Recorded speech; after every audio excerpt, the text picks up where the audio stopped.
கர்த்தருக்குள் அன்பான தேவ பிள்ளைகளே, ஆண்டவரும் இரட்சகருமாகிய இயேசுவின் நாமத்தில் உங்களுக்கு என் அன்பின் வாழ்த்துக்கள்.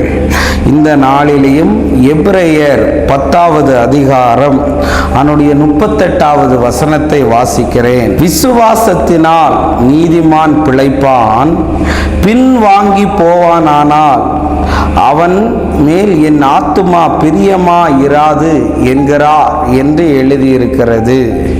இன்னைக்கு என் மெசேஜோடைய தலைப்பு என்ன தெரியுமா? பின்னடைவுன்னு பேச விரும்புகிறேன்.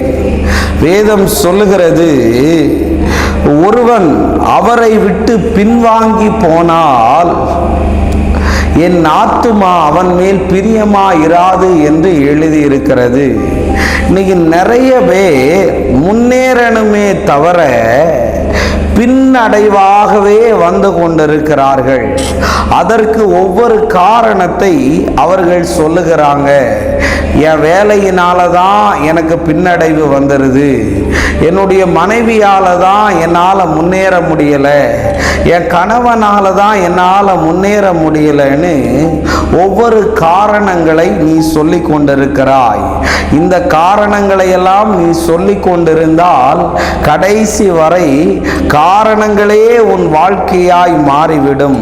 இவைகளையெல்லாம் தாண்டி நிற்பதுதான் இயேசுவோடு நிற்கிற ஒரு வாழ்க்கை. ஆமீன் சொல்லுங்களேன். வழியில நீங்க போகிற வழியில ஒரு முள்ளு கிடக்குதுன்னு வைங்களேன். அந்த முள்ளை நீங்க பார்த்ததுக்கு அப்புறம் என்ன பண்ணுவீங்க? ஒண்ணுல அதை தாண்டி போவீங்க, இல்லாட்டி எடுத்து அதை தூக்கி எறிஞ்சிட்டு போவீங்க.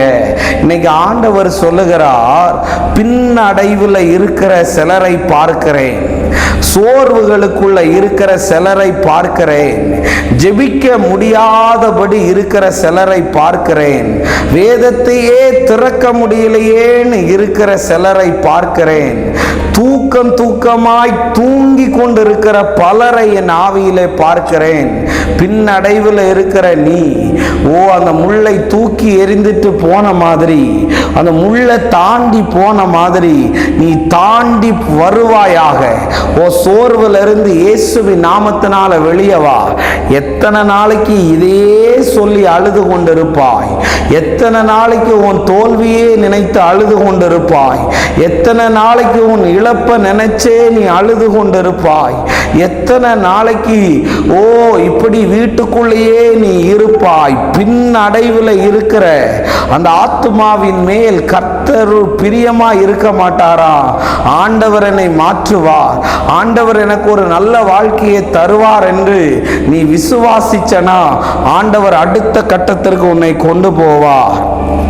எபிரேயர் 10வது அதிகாரம் அதனுடைய 39வது வசனம் சொல்லுகிறது, நாமோ கெட்டு போக பின்வாங்குகிறவர்களா இராமல் ஆத்துமா ஈடேற விசுவாசிக்கிறவர்களா இருக்கிறோம். கெட்டு போகணும்னு நினைக்கிறவன் தான் பின்னடைவுக்கு நேராய் போவானா? முன்னேறணும்னு நினைக்கிறவன் விசுவாசத்தோட ஆண்டவர் இதை எல்லாத்தையும் மாத்துவார்னு முன்னேறிக்கிட்டே இருப்பானா? இன்னைக்கு நிறைய பேருக்கு வேலையில பின்னடைவு, நிறைய பேருக்கு ஊழியத்துல பின்னடைவு, நிறைய பேருக்கு குடும்ப வாழ்க்கையில பின்னடைவுல இருக்கிற இன்னைக்கு விசுவாசத்தோட சொல்லு, என் மனைவிக்கும் எனக்கு இருக்கிற பிரச்சனை மாறும் என்று சொல்லு, என் கணவனுக்கும் எனக்கும் இருக்கிற பிரச்சனை மாறும் என்று சொல்லு, என்னுடைய வேலையில இருக்கிற எல்லா சோர்வுகளும் மாறும் என்று சொல்லு, என்னுடைய இழப்புகள் மாறும், எனக்கு ஜெயம் கிடைக்கும் என்று நீ விசுவாசத்தோட இரு.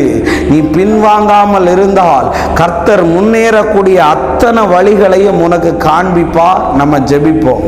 அன்பான நல்ல ஆண்டவரே, இந்த நேரத்துக்காக உமக்கு நன்றி சொல்லுகிறேன். ஆண்டவரே, நாங்கள் ஆத்துமா பின்வாங்காமல், ஆண்டவரே, நாங்கள் உண்மையே நோக்கி ஆண்டவரே வருகிறதற்கு கர்த்தர் உதவி செய்யும். நான் ஜெபிச்சு சோர்ந்து போயிட்டேன்னு ஜெபத்தை நிறுத்தின பலரை பார்க்கிறேன். அவர்களுடைய ஆத்துமா முன்னேறக்கூடிய அற்புதம் நடக்கட்டும். இயேசுவின் நாமத்தில் வேண்டுகிறேன் நல்ல பிதாவே. ஆமேன், ஆமேன், ஆமேன். God bless you. கர்த்தர் உங்களை ஆசீர்வதிப்பாராக.